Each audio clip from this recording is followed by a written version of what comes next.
नमस्कार। आकाशवाणी से प्रस्तुत है समाचार प्रभात।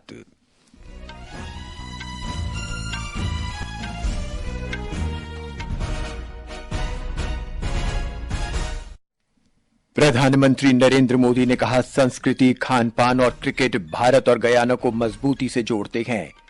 राष्ट्रपति द्रौपदी मुर्मू ने कहा, भारत अपनी समृद्ध सांस्कृतिक विरासत को संरक्षित और संवर्धित करते हुए आधुनिक प्रगति का लक्ष्य प्राप्त कर सकता है। केंद्रीय मंत्री पीयूष गोयल ने कहा, सरकार डेटा की गोपनीयता सुनिश्चित करने के लिए कानूनी ढांचा लाएगी। ईपीएफओ की सदस्य संख्या में इस वर्ष सितंबर में 18,81,000 नए सदस्य जुड़े। भारत और मालदीव ने लेन देन में स्थानीय मुद्राओं के उपयोग को बढ़ावा देने के लिए समझौते पर हस्ताक्षर किए। और बिहार अगले साल अप्रैल में खेलो इंडिया यूथ गेम्स और पैरा गेम्स की मेजबानी करेगा। समाचार प्रभात के साथ मैं नवीन सक्सेना। प्रधानमंत्री नरेंद्र मोदी ने कहा है कि संस्कृति, खान पान और क्रिकेट भारत और गयाना को मजबूती से जोड़ते हैं। आज गयाना की राजधानी जॉर्ज टाउन में भारतवंशियों को संबोधित करते हुए उन्होंने कहा कि ये समानताएं और साझा दृष्टिकोण दोनों देशों के संबंधों को प्रगाढ़ करते हैं। श्री मोदी ने गयाना के विकास में भारतवंशियों के योगदान की सराहना की। प्रधानमंत्री ने कहा कि पिछले दशक में भारत की प्रगति व्यापक, त्वरित और टिकाऊ रही है। उन्होंने कहा कि भारत जल्दी ही तीसरी सबसे बड़ी अर्थव्यवस्था वाला देश बन जाएगा। श्री मोदी ने कहा कि वर्ष 2014 में भारत 10वीं अर्थव्यवस्था वाला देश था, लेकिन 10 वर्ष में ही इसने 5 पायदान की छलांग लगाई है।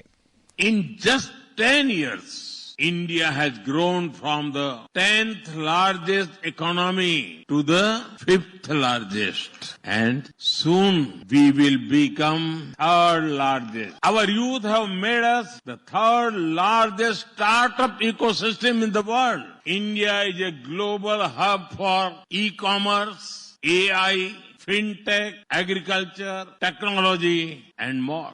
श्री मोदी ने अपनी संस्कृति और परंपराओं को संरक्षित रखने के लिए भारतवंशियों की प्रशंसा की। प्रधानमंत्री ने भारतवंशियों को स्वदेश की यात्रा के लिए आमंत्रित किया। गयाना के राष्ट्रपति इरफान अली ने कहा कि श्री मोदी ने भारत के लिए सम्मान और मर्यादा अर्जित की है। उन्होंने कहा कि तकनीक, अनुसंधान और विकास के लिए आज कई चीजों के लिए विकसित देश भी भारत की ओर देखते हैं।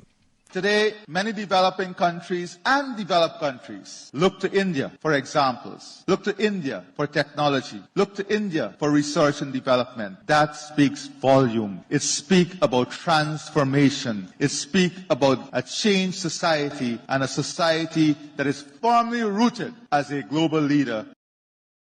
श्री मोदी और श्री अली ने जॉर्ज टाउन की जानी मानी क्रिकेट हस्तियों से मुलाकात की। उन्होंने कहा कि क्रिकेट के कारण दोनों देशों के करीबी संबंध हैं और सांस्कृतिक संबंध प्रगाढ़ हुए हैं। नाइजीरिया, ब्राजील और गयाना की यात्रा के बाद प्रधानमंत्री मोदी स्वदेश के लिए रवाना हो गए हैं। प्रधानमंत्री नरेंद्र मोदी ने गयाना की संसद नेशनल असेंबली को संबोधित किया।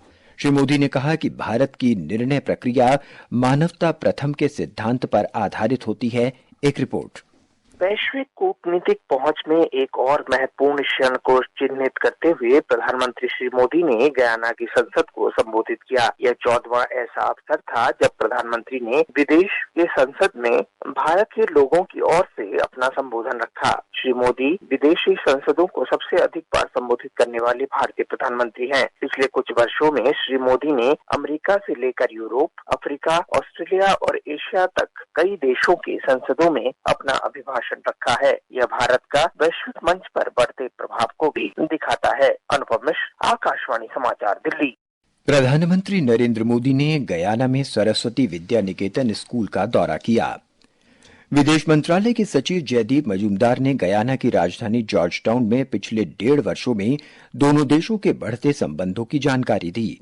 उन्होंने कहा कि प्रधानमंत्री मोदी की गयाना यात्रा ने दोनों देशों के बीच व्यापक और प्रगाढ़ संबंधों के लिए मंच तैयार किया है। Prime Minister Modi paid a very historic visit to Vietnam when our bilateral relationship was elevated to the highest level of relationship that they have, which is a comprehensive strategic partnership. And over these 8 years, both sides have been working on the agenda of our bilateral partnership, and therefore this was an occasion to take stock of where we are and to plan the road for the future. प्रधानमंत्री मोदी और Guyana के राष्ट्रपति doctor Irfan Ali की चर्चा में Bharat Guyana संबंधों के सभी पहलुओं को सम्मिलित किया गया। दोनों देशों के बीच हाइड्रोकार्बन, ऊर्जा, स्वास्थ्य और दवा निर्माण, कृषि, डिजिटल सहयोग, संस्कृति और रक्षा तथा सुरक्षा अध्ययन आदि से संबंधित 10 समझौतों पर हस्ताक्षर किए गए। राष्ट्रपति द्रौपदी मुर्मू ने कहा है कि भारत अपनी समृद्ध सांस्कृतिक विरासत को संरक्षित रखते हुए भी आधुनिक प्रगति का लक्ष्य हासिल कर सकता है। हैदराबाद में कोटी दीपोत्सवम में राष्ट्रपति ने समग्र और समावेशी विकास पर बल दिया। उन्होंने कहा कि इस लक्ष्य को हासिल करने के लिए हमें एकजुट होकर आगे बढ़ना होगा और विकसित भारत के निर्माण में योगदान देना होगा। राष्ट्रपति ने इस कार्यक्रम को तेलुगु कला, संस्कृति और विरासत का उत्सव बताया।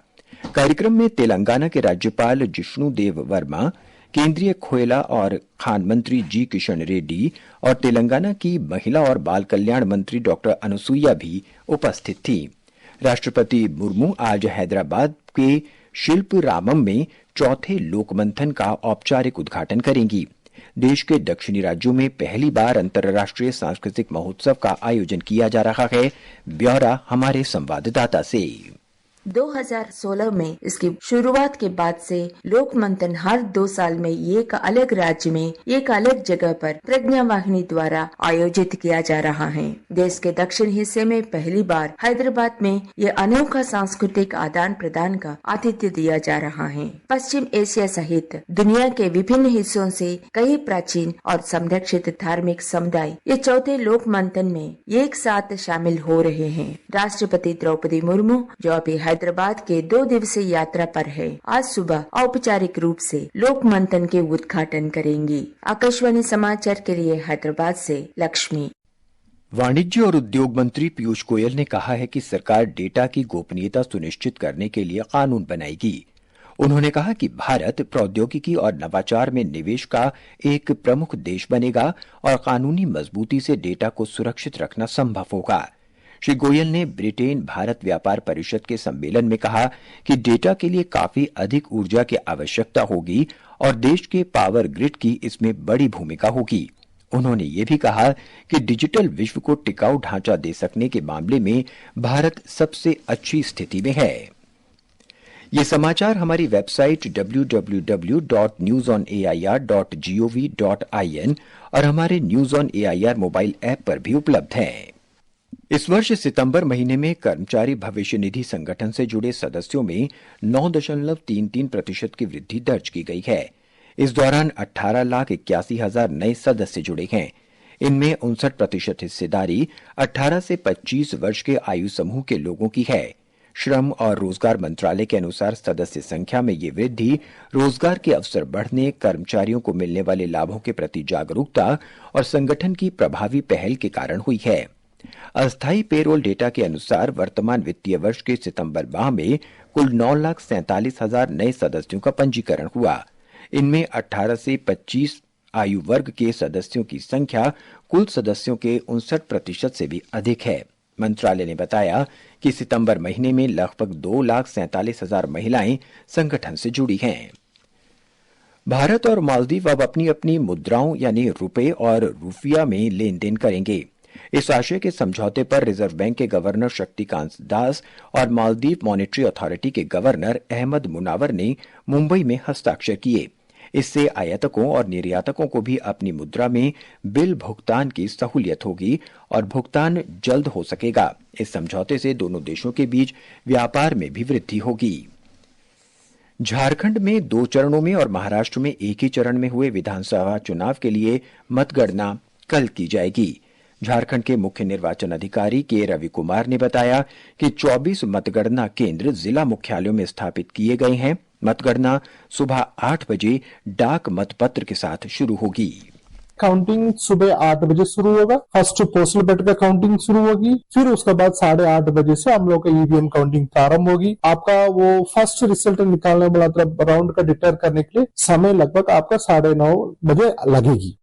55वें भारतीय अंतर्राष्ट्रीय फिल्म महोत्सव में आज फिल्म स्क्रीनिंग का दूसरा दिन है। इस अवसर पर विभिन्न शैलियों और भाषाओं में 70 से अधिक फिल्में प्रदर्शित की जाएंगी। नागा अर्जुन, अक्किनेनी, विधु विनोद चोपड़ा और मणिरत्नम जैसे फिल्म जगत के दिग्गज अभिनेता दर्शकों से जुड़ने के लिए तैयार हैं। ब्यौरा हमारे संवाददाता से।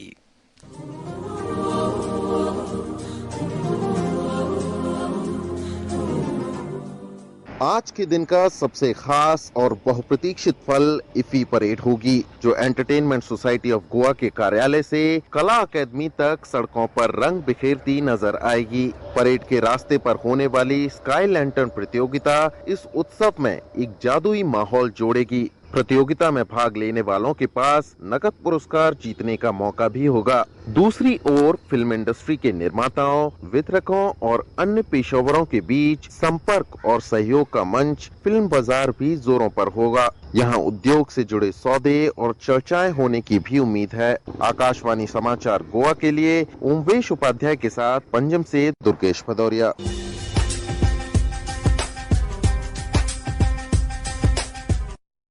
भगवान बिरसा मुंडा की विरासत को याद करने के लिए देश भर के शैक्षिक संस्थानों में जनजातीय गौरव पखवाड़ा मनाया जा रहा है। एक रिपोर्ट।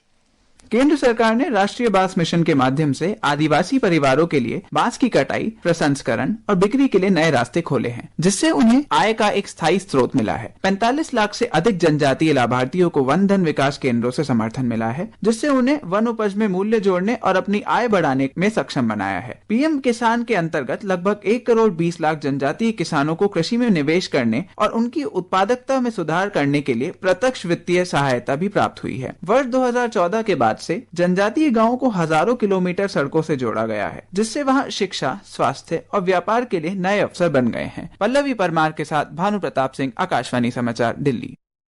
अगले वर्ष के खेलो इंडिया यूथ गेम्स और पैरा गेम्स बिहार में होंगे।